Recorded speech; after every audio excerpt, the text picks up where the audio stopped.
pull like a little bit apart, and then see how much better you breathe.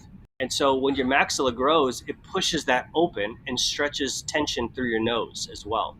So basically, when you breathe in, you don't have a collapse. That's why people, use all those intake strips and any kind of like nasal breathing strips, is because they need that traction on their Mhm. skin to keep their nose open to compensate for the physiological dysfunction of their maxilla not being wide enough to create tension on their own face. And Alex, I just wanted to touch on this because I know you've talked about it before, and I think it's important for people to know. It goes back into your auditory canal, and most people that when they open and close their jaw can feel their mandibles hitting their fingers. And that means your jaw is inside of your ear, which is going to disrupt balance, coordination, your ability to like catch yourself on ice and slipping, especially if you're talking about like elderly people, but also not. But that's why people, when they put mouth guards in and it takes the jaw out of your ear, their coordination improves, their performance improves, everything begins to improve.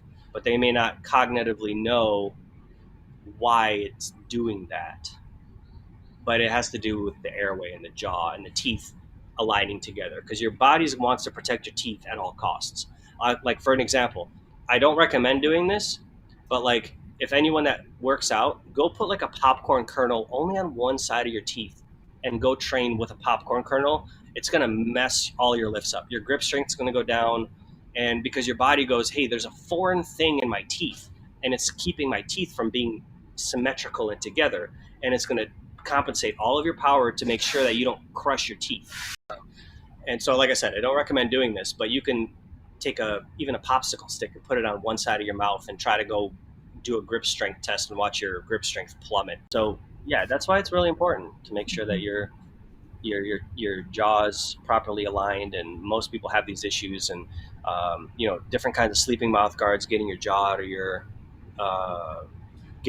out of your ear canal, opening up your airway, because your tongue needs to go somewhere, your jaw needs to go somewhere, and that's going to open up your airway.